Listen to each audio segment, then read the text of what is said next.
Mesdames et messieurs, parlons du dîner des correspondants, de ce qui s'est passé, ce qu'on sait et ce qu'on ne sait pas. Hier soir, pendant que des centaines de journalistes et de responsables politiques mangeaient ensemble dans un hôtel de Washington, des coups de feu ont ralenti dans le couloir. Donald Trump a été évacué, un homme a été arrêté. Et en quelques minutes, je dis bien quelques minutes, les réseaux s'enflammaient avec des titres du genre « Nouvelle tentative d'assassinat contre Donald Trump ». Je veux qu'on prenne le temps, là maintenant, d'entrer réellement et de parler réellement de ce qui se passe, ce qui est établi, ce qui ne l'est pas, et ce que cette séquence révèle au-delà du fait divers. Commençons par les faits tels qu'ils sont documentés. À ce stade, samedi 25 avril 2026, aux environs de 20h36, la précision elle est importante, un local, un homme a forcé un point de contrôle de sécurité dans le hall de l'hôtel Hilton de Washington. Juste à l'extérieur de la salle de bal où se déroulait le dîner annuel des correspondants de la Maison Blanche. Il était armé d'un fusil de chasse, d'un pistolet et de plusieurs couteaux. Selon le chef par intérim du Metropolitan Police Département, Jeffrey Carroll, ce n'est pas un homme venu avec un couteau de poche. C'est un arsenal. Les forces de l'ordre ont échangé des tirs avec le suspect. Un officier en uniforme des services secrets a été touché au gilet pare-balles et transporté à l'hôpital. Il se portait bien. L'assaillant a été arrêté avant de pouvoir entrer dans la salle où se trouvait Donald Trump, où se déroulait le dîner. Donald Trump, Melania Trump, le vice-président J.D. Vance et d'autres responsables ont été évacués. Ça, c'est le socle. Ce qui se passe physiquement dans cet hôtel ce soir-là. 2 heures environ après l'incident, Donald Trump, encore en smoking, a donné une conférence de presse à la Maison Blanche. Il a parlé. Et ces mots sont importants à noter. Ce n'est pas la première fois, ces dernières années, que notre République est attaquée par un assassin en puissance qui cherchait à tuer. Le suspect a été identifié dimanche par les médias américains comme étant Cole Thomas Allen, un ingénieur en mécanique de 31 ans, originaire de Californie. L'année dernière, Cole Allen avait publié une photo de lui en toge et toque de diplômé, indiquant qu'il avait terminé sa maîtrise en informatique à la California State University Dominguez Hills, une académie de préparation au concours basée à Torrance, en Californie, l'avait désigné enseignant du mois en décembre 2024. Ce portrait est important à savoir. On n'a pas affaire à un profil classique de terroriste ou de criminel endurci. C'est un homme diplômé, actif professionnellement, visible dans sa communauté. Selon les registres électoraux consultés par l'AFP, une personne du même nom avait fait un don de $25 à un groupe soutenant la campagne de Kamala Harris lors de la présidentielle de 2024. Ce travail va circuler, ce détail va circuler autant pour moi. Je le dis maintenant parce qu'il a déjà commencé à circuler. Mais attention, le don de $25 à une campagne politique ne dit rien en soi sur les motivations d'un acte violent. C'est une donnée, pas une explication. Son compte sur la plateforme Blue Sky, désactivé puis archivé, contenant de nombreux messages exprimant l'indignation de leur auteur face aux politiques de l'administration Trump. Et là, on arrive à la zone qui mérite qu'on ralentisse. Des informations très préliminaires font penser aux enquêteurs que l'homme ciblait des membres de l'administration Trump. Ce sont les mots du ministre de la Justice par intérim, Todd Blanche, prononcés le lendemain matin. Très préliminaire. Il a dit lui-même, on ne sait pas encore ce qu'il cherchait exactement, ni si Trump était la cible principale ou une cible parmi d'autres. Le tireur ne coopère pas activement avec les enquêteurs selon Todd Blanche. Les enquêteurs pensent qu'il s'est rendu à Washington en train depuis Los Angeles en passant par Chicago. Un voyage planifié. Donc, pas une impulsion du moment. Il y a aussi la question du manifeste Trump sur Fox News, a affirmé que l'homme avait écrit un texte qu'il a décrit comme très anti-chrétien, ajoutant qu'il s'agissait d'une personne visiblement très dangereuse, dérangée autant pour moi. Ce manifeste n'a pas été rendu public à l'heure où j'enregistre cette vidéo. On n'en connaît pas le contenu exact. On ne peut pas vérifier ce que Trump en dit. Ce serait un élément crucial. Et je vous conseille d'attendre sa publication officielle avant de tirer des conclusions. C'est très important. Et puis, il y a la question du dispositif de sécurité. La manière dont une arme a pu être introduite dans l'hôtel fait actuellement l'objet de questions. C'est un point qui mérite d'être creusé. Comment un homme portant un fusil de chasse, un pistolet et plusieurs couteaux a-t-il pu arriver jusqu'à un point de contrôle de sécurité pour déjà un président des États-Unis?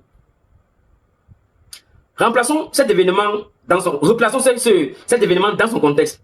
Parce qu'il ne tombe pas du ciel. C'est un incident fait suite à la tentative de Butler en Pennsylvanie en juillet 2024, où Donald Trump, alors candidat, avait été blessé à l'oreille lors d'un meeting.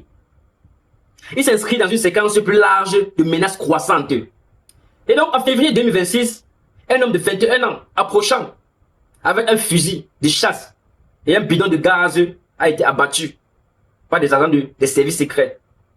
Des comploteurs liés à l'Iran ont fait l'objet de poursuites fédérales en début d'année 2026.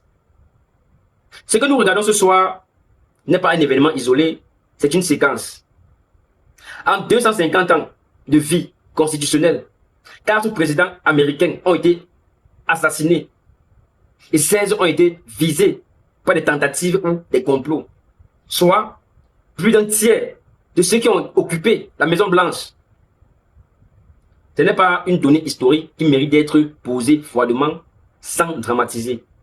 La violence politique contre les présidents américains n'est pas une nouveauté. Mais quelque chose semble s'être accéléré. Depuis près de 10 ans, la vie politique américaine est rentrée dans une phase de radicalisation continue.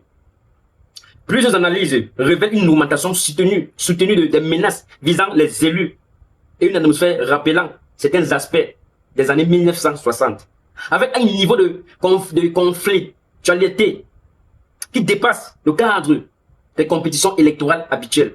Ce qui est frappant ici, et je pèse mes mots, c'est que l'espace entre la colère politique et le passage à l'acte violent semble se rétrécir. Ce n'est pas une conclusion, c'est une observation que font de nombreux chercheurs depuis plusieurs années. Il faut aussi noter ce que cet événement va produire politiquement, indépendamment de ses causes. Dès hier soir, le procureur général par intérim utilisait déjà l'incident pour appuyer un dossier juridique.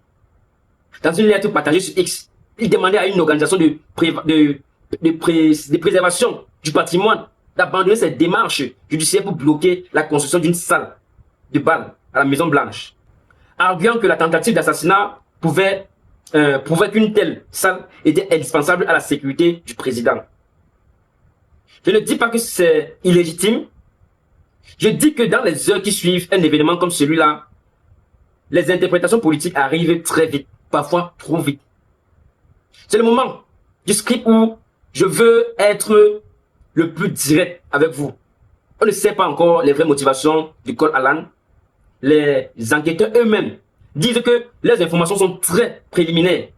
Son manifeste n'a pas été rendu public dans son intégralité. On ne sait pas si Trump était spécifiquement visé ou si l'objectif était de tuer des membres de l'administration en général. On ne sait pas non plus comment il a pu approcher un point de contrôle avec autant d'armement. La faille sécuritaire, si elle est confirmée, sera au cœur de l'enquête dans les semaines à venir. Et surtout, je vais insister là-dessus. On ne peut pas, pour l'instant, dire grand-chose de définitif sur ce que cet homme représente. Est-ce qu'il est le symptôme d'une radicalisation plus large? Est-ce qu'un individu isolé, ayant basculé seul? Les deux lectures existent. Elles circulent déjà et aucune n'est confirmée. La vraie question n'est pas de savoir si la démocratie américaine existe encore. Ces élections, ces tribunaux, ces États fédérés et ces débats en sont la preuve. La question est plus inquiétante. De quelle manière démocratique est encore faite une société où l'on peut perdre une élection sans l'accepter? gagner sans apaiser, gouverner sans rassembler et contester sans exclure la perspective de la violence. C'est une formulation que j'emprunte à des chercheurs qui travaillent sur ce sujet depuis des années et je la trouve honnête. Ce n'est pas une accusation dirigée vers un camp ou un autre. C'est une question qui mérite d'être posée à voix haute, collectivement. Ce qui se passe aux États-Unis en ce moment, c'est une société traversée par des fractures profondes dans laquelle des individus de profils très différents, aux motivations très différentes, en viennent à voir la violence comme une option. Ça devrait inquiéter tout le monde, quel que soit le côté du spectre politique où on se situe. Je vais conclure simplement ce qui se passe ou ce qui s'est passé hier soir à Washington est réel, documenté et grave. Un homme armé a tenté de pénétrer dans une salle où se trouvait le président des États-Unis. Il a été arrêté. Un agent a été blessé. Trump a été évacué sain et sauf. Ce qu'on peut dire, c'est que c'est le énième épisode d'une séquence qui s'allonge. Ce qu'on ne peut pas dire encore, c'est pourquoi exactement cet homme a fait ça, ce qu'il voulait précisément, et ce que son manifeste révèle en détail dans les jours qui viennent. L'enquête avancera. Des éléments nouveaux vont émerger. Et comme toujours, dans ce genre d'affaires, chaque camp politique va essayer d'inscrire cet événement dans son propre récit. Mon travail, et je pense que c'est aussi la vôtre, en tant que spectateur attentif, c'est de résister à cette pression narrative, de ne pas conclure trop vite, de laisser les faits arriver avant les interprétations. On en parlera quand on saura plus. Prenez soin de vous. C'était votre humble serviteur. Vous êtes les meilleurs, vous le savez déjà. À plus.